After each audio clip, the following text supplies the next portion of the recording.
Kalau enggak sampai melalaikan, enggak apa-apa. Kita boleh mencintai pasangan, kita boleh bersenang-senang dengan pasangan. Kalau enggak ada pasangan, sabar dulu.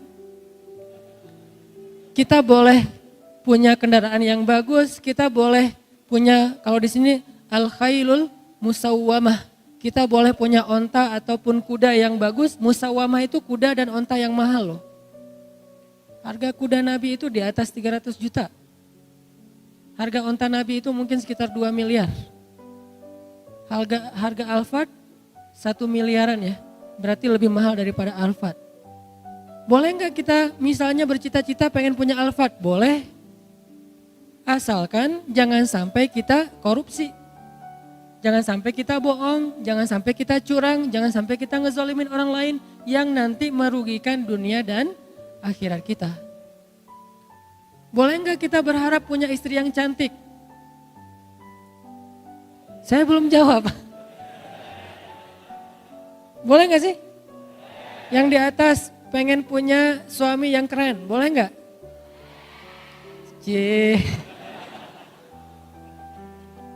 Boleh share akun Instagramnya ke belakang, diedit dulu tapi postingannya. Yang warnanya gelap diterangin ya. Kenapa boleh? Padahal di dalam ayat ini Allah mengatakan zuyyina linnas hubbus syahawati minan nisa. Dijadikan terasa indah di pandangan manusia itu syahwati minan nisa. Syahwat itu bukan cuma cinta ya, di sini bahasanya terjemahannya halus. Syahwat itu kebutuhan biologis. Sehingga ada yang ngomong gini nih, sering ada di komen, ada di statement di sosmed tuh gini. Nikah mah jangan karena hawa nafsu, tapi karena Allah. Sehingga kalau ada yang nanya ke saya, Ustadz tuh nikah nafsu gak sih? Nafsu saya bilang.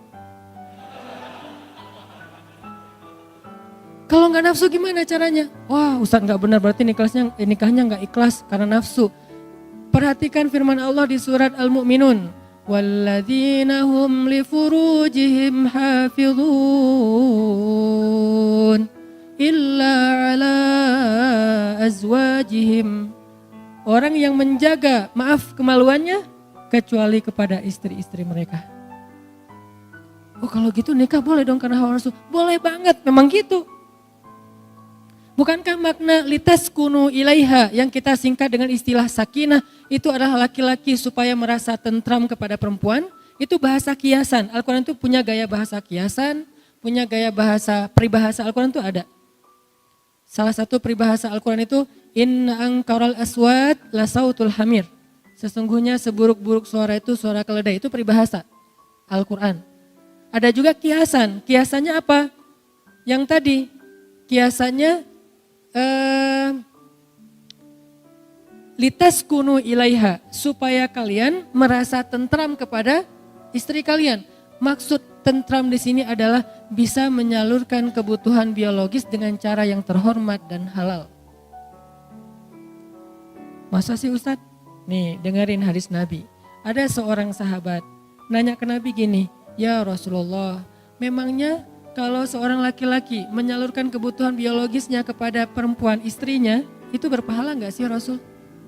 Syahwat kepada istri, pahala gak sih Rasul? Nabi balik bertanya, kalau dia menyalurkannya kepada selain istrinya, dosa gak?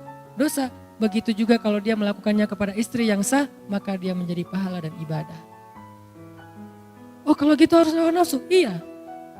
Walaupun itu bukan yang terpenting. Tapi Nabi meletakkan itu di awal. Ketika Nabi mengatakan pilihlah perempuan karena 4 hal. Yang paling depan apa? Fisik kan? Walaupun yang paling utama apa? Agama, iman. Tapi Nabi nggak meletakkan agama di depan, padahal agama paling utama. Kenapa? Nabi itu kalau ngomong yang realistis. Walaupun punya idealisme. Ini lihat gaya bahasa Nabi ini. Kalau kita kan agama. Kata Nabi bukan. Fisik dulu, harta, keturunan, baru agama. Tapi kalau disuruh pilih, agama dulu. Tapi Nabi nyebutnya apa? Fisik dulu kan? Kan kita nggak tahu seseorang itu soleh atau enggak pas kita baru ketemu, baru lihat akunnya ketahuan soleh atau enggak ketahuan. Pasti yang pertama kita lihat hasil editan di ngedit semalaman. Wah, Korea banget nih. Korea yang dikasih hijab gitu ya. Boleh nggak kayak gitu? Boleh. Bukankah sahabat pernah mau menikahi seorang cewek, saking terjaganya dia nggak ngelihat calon istrinya. Nabi nanya, kamu udah ngelihat belum wajahnya? Belum ya Rasulullah. Kalau bahasa kita, enggak ya Rasulullah, saya mah menjaga pandangan. Kata Nabi, jangan gitu, lihat coba. Nabi kan orangnya realistis. Oh gitu ya Rasul, boleh saya lihat? Boleh. Akhirnya dia stalking. Bahasa sekarang stalking, bahasa hadisnya dia ngintip-ngintip. Kan stalking kan? Dia mengintip-ngintip dari kejauhan mana si cewek lagi keluar dari ruang kuliahnya. Oh itu, Masya Allah, Subhanallah. Saya pikir biasa-biasa aja, ternyata bidadari.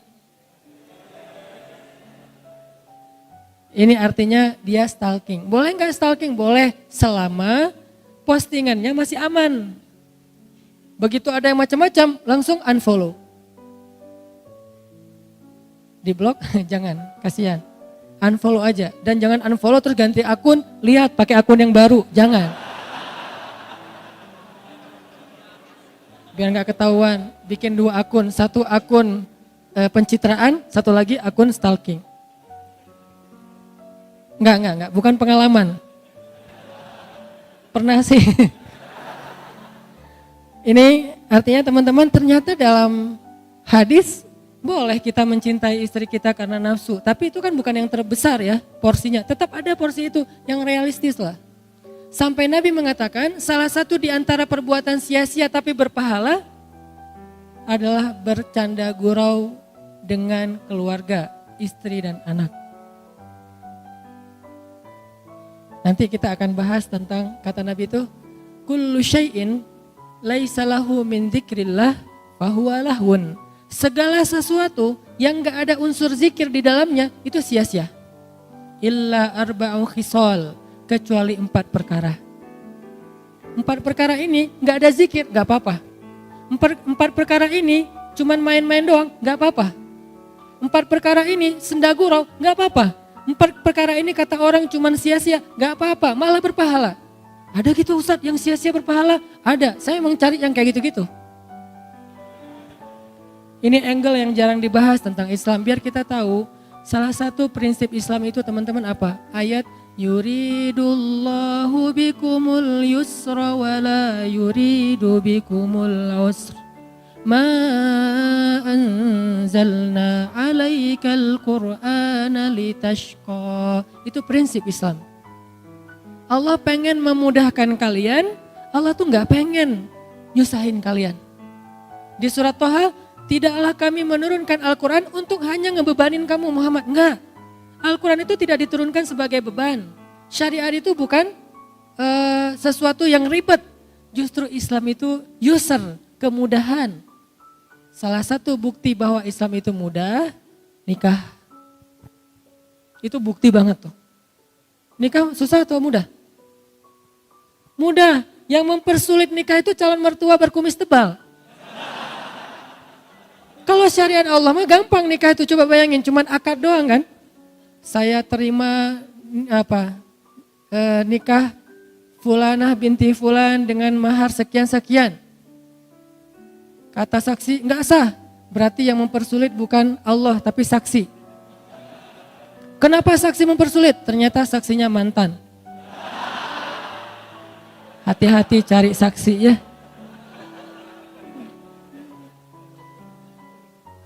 Udah akad benar? Enggak. Oh ulangi lagi. Sah saksi? Belum. Seharian gak bakalan sah kalau saksinya adalah M bintang-bintang.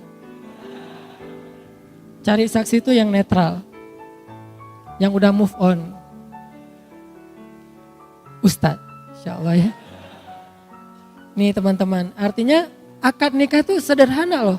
Kalau kita gak bisa akad dengan bahasa Arab, maka kita bisa pakai bahasa Indonesia. Nggak bisa hafal, boleh nyontek. Salah bisa diulang. Salah lagi bisa diulang. Nggak boleh sampai 3 kali salah, passwordnya dikunci. Nggak ada tuh. Kan kalau akun yang lain 3 kali salah masukin password nggak bisa lagi ya. Kita harus detect lagi tanggal lahir, nama ibu, permainan yang disukai waktu kecil, segala macam. Kalau lupa gimana? Itu sulitnya birokrasi manusia. Kalau Allah mah asik-asik aja. Salah, ya udah nggak apa-apa, ulang. Seharian diulang, Allah tungguin. Begitu benar sekali, sah, Allah bahagia. Malaikat bahagia, ngedoain kita tuh malaikat tuh. Sebetulnya nikah itu sederhana, cuman kayak gitu doang, mengubah status orang yang tadinya sentuhan aja nggak boleh, sekarang sentuhan jadi berpahala. Tadi saling ngelihat tuh nggak boleh, sekarang ngelihat berpahala. Salah satu hobi saya di rumah tuh lihat-lihatan. Maaf ya. Saya tuh kalau di rumah gini aja. Masya Allah. Tuh, wah, saya di rumah alhamdulillah ya. Jarang sholat sunnah kecuali sholat sunnah yang muqayyad. Kalau mutlak itu jarang. Sholat sunnah mutlak itu kan bebas ya kapan aja ya. Itu jarang. Karena diganti dengan memandang wajah istri.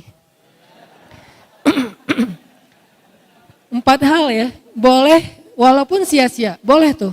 Kullu syai'in laisa lahu min dzikrillah fahuwa lahwun illa arba'u khisal.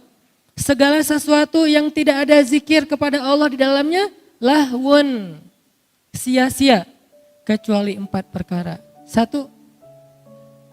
masyur rajul bainal ghardain. Bolak-baliknya seorang laki-laki di antara 2 spot. Apa maksudnya? Berburu. Kalau bahasa ulama memanah. Dari tempat dia memanah sampai target, terus nanti anak panahnya udah sampai di sana, dia ambil, balik lagi, manah lagi, mungkin cuma 1 anak panahnya atau 2, balik lagi, manah lagi, bolak-baliknya sambil bercanda gurau, sambil ketawa-ketawa, itu adalah ibadah, bayangin. Cuman sebagian ulama menafsirkan hadis. Kalau dulu konteksnya memanah, kalau sekarang berburu. Intinya menembak kan? Bisa berburu pakai senapan angin, bisa berburu dengan senjata api, bisa juga latihannya yang kecil-kecil dulu, paintball, airsoft gun. Intinya belajar nembak.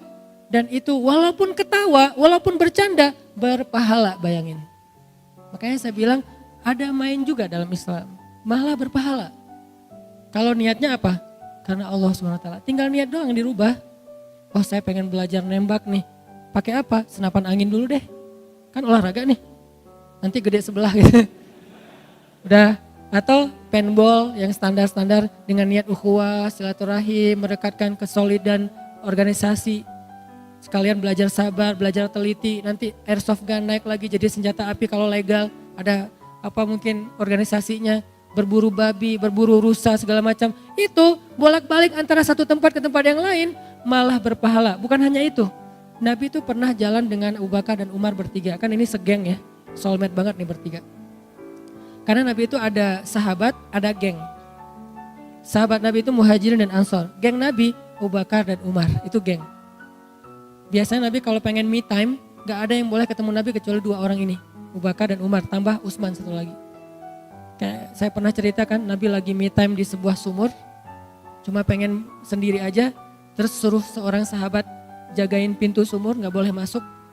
Tiba-tiba datang Abu Bakar, ribut, saya pengen ketemu Nabi. Gak boleh, kata Nabi gak boleh, sekarang gak ada waktu selfie. Terus kata Nabi, siapa itu ribut-ribut di depan? Kata sahabat yang jagain, itu ini Abu Bakar ya Rasulullah. Kata Rasulullah, izinkan dia masuk, dia itu ahli surga. Masuklah Abu Bakar.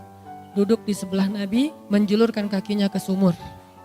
Ini sebagai sebuah nubuwah, sebagai sebuah berita bahwa Abu Bakar nanti akan dimakamkan di sebelah Nabi. Terus datang lagi Umar. Saya pengen masuk, gak boleh kata Nabi gak boleh masuk. Tapi saya pengen masuk, saya satu geng sama Nabi, gak boleh pokoknya. Apa itu rame-rame? Ini Umar ya Rasulullah, izinkan dia masuk, dia ahli surga. Masuk aja Umar, saya juga bilang apa, boleh masuk, masuk aja. Ini mah kalau kita ya. Masuk Umar, duduk di sebelah Abu Bakar. Nubuat bahwa Umar akan dimakamkan di sebelah Abu Bakar. Seperti itulah posisinya. Duduk di sumur gitu bertiga, ngobrol-ngobrol santai. Apa yang diobrolin? Gak tahu, pokoknya santai aja nih. Kalau kita mungkin lagi ngopi-ngopi gitu, wah ini bagus nih, sifon, ini apa 360 apa segala macam. Gak penting sih yang diomongin. Lagian namanya juga lagi me time. Datang lagi yang ketiga, Utsman. Saya pengen masuk, gak boleh. Saya pengen masuk, gak boleh. Apa itu rame-rame di depan? Ini Utsman ya Rasulullah. Izinkan Utsman masuk, sesungguhnya Utsman adalah sebaik-baik pemuda surga. Lebih daripada Abu Bakar dan Umar istilahnya. Sebaik-baik pemuda surga. Masuk Utsman. Tempat tadi udah penuh. Akhirnya Utsman duduk di seberang. itu menjadi nubuat, takwil bahwa Utsman akan dimakamkan di Baqi, tidak di sebelah Rasul, Abu Bakar dan Umar. Ini banyak cerita-cerita kayak gini yang jarang kita bahas. Dan angle-nya apa? Oh ternyata Nabi juga ngegeng gitu ya. Karena yang nyambung kalau TikTok tuh cuma mereka bertiga nih. Kalau yang lain diam dengerin aja, sami'na wa ata'na, Masya Allah, Masya Allah. Kalau ini enggak ya Rasulullah, gini. Suka berbeda pendapat dan itu seru. Makanya salah satu yang keren dari pernikahan itu kalau kita bisa chat sama istri kita tuh kadang-kadang rame, debat, tapi setelah itu pelukan, ya. Ini teman-teman, ternyata berburu itu sesuatu yang luar biasa di sisi Allah. Sampai ada hadis Nabi, nanti cek lagi deh. Nabi bilang gini, malaikat itu menyaksikan dua hal. Dua olahraga itu, dua permainan, malaikat menyaksikan. Satu, berburu, kedua lomba berkuda atau onta. Itu malaikat nonton loh. Bukan cuman malaikat diam, tapi nonton. Bayangin kalau nonton kira-kira kita gimana? Wah seru gitu kan? Malaikat yusyahid. Arti yusyahid, malaikat ikut nonton acara berburu sama balapan. Jadi kalau dulu konteksnya berkuda beronta, sekarang mungkin BMX, ngetrail, off-road, touring, itu malaikat nonton loh. Arti malaikat nonton, malaikat tuh senang dengan kegiatan-kegiatan kayak gitu. Kalau niatnya karena Allah. Yang dilarang apa menurut ayat 14 surat Ali Imran? Jangan sampai gara-gara itu telat sholat. Itu doang masalahnya. Makanya saya sering bilang, fun itu gak harus nambah dosa. Tetap bisa fun kok. Kita bisa asik, bisa seru tanpa harus nambah dosa. Karena Islam itu luas banget. Sampai kita balapan aja selama gak melanggar lalu lintas, malaikat nyaksiin. Kita berburu, malaikat ikut nonton. Mana malaikat penonton? Makanya Nabi pernah jalan bertiga nih. Rasul, Abu Bakar, Umar jalan bertiga. Lewat orang yang lagi manah. Terus ada satu laki-laki pas mau manah gitu dia bersumpah. Demi Allah ini akan kena sasaran. Kan orang Arab kalau ngomong tuh suka wallahi ya. Wallahi ini akan kena sasaran. Wallahi ini akan kena sasaran. Ternyata meleset. Kata Abu Bakar, dia sih sumpah. Berarti gak kena sasaran tuh berarti dia harus bayar kifarat sumpah. Kata Nabi, sumpah dalam masalah memanah maka itu dimaafkan. Sampai segitunya sahabat saking seriusnya pengen kena sasaran tuh dapat poin yang paling gede di tengah, dia sampai sumpah, demi Allah ini kena nih. Ternyata meleset, kata Abu Bakar yang lewat, dia sih udah terlanjur sumpah meleset berarti dia harus bayar denda kifarat sumpah. Kata Nabi, sumpah dalam memanah dimaafin. Menunjukkan gimana mudahnya Islam memberi ruang untuk orang main. Jadi kalau kita berburu, ini kena nih, demi Allah ini kena nih. Tapi jangan dimain-mainin ya, karena dia serius nih. Ini kena nih demi Allah, gak kena. Wah lu udah sumpah tuh, bayar tuh kifarat. Bayar kifarat sumpah kan lumayan gede tuh.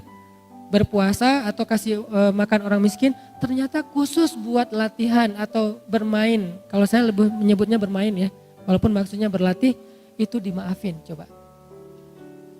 Maka kata Nabi, di antara 4 yang main-main tapi berpahala, yang nomor satunya berburu. Nomor dua, seorang laki-laki yang melatih kuda atau ontanya. Melatih kuda atau melatih onta. Bukan berkuda doang, melatih. Jadi kuda itu kan bukan hanya dipakai untuk ditunggangin ya. Dia juga dilatih kayak kalau orang barat tuh ngelatih anjingnya biar sehat, pagi lari, sore lari gitu. Kita ngelatih kuda sama onta itu berpahala. Udah azan? Oke, insya Allah nanti kita lanjutkan setelah azan, kita dengarkan azan dulu. Snipernya, penembaknya, dia dapat pahala dan dijamin surga. Yang ketiga, orang yang menyiapkannya. Yang menyiapkannya ini kalau dalam konteks dulu sejarah yang bawa-bawa anak panah. Kalau sekarang dalam konteks sniper modern, kan ada 2 orang ya. Satu yang nembak, satu lagi yang apa itu istilahnya itu. Ya gitu deh, asisten atau apa itu. Nah gitulah pokoknya, saya gak ngerti istilahnya. Kan ada 2 orang kan, satu yang nembak, satu lagi yang ngukur-ngukur gitu kan, kecepatan angin atau apa. Nah dua-duanya dapat pahala dan dijamin surga. Coba lihat, betapa luar biasanya Islam, sampai yang kayak gini-gini diatur. Kalau kita selama ini memandang Islam itu sempit, pasti karena pemahaman kita, bukan karena Islam itu sempit. Kadang ada orang ngapain sih kayak gitu-gitu, ini apa manfaatnya, ini tujuannya apa, ini kok sia-sia segala macam. Kenapa saya kadang-kadang komen baca lagi, kenapa? Karena kurang baca deh. Karena hadis yang kita baca kan dari dulu innamal a'malu binniyat. Padahal jumlah hadis itu yang dihafal Al-Bukhari aja ada 200.000 hadis. Yang dihafal oleh Imam Ahmad bin Hambal ada 1.000.000 hadis. Berapa yang sudah kita hafal sehingga kita mengatakan ini sia-sia. Banyak angle-angle agama, angle Islam yang kita belum tahu.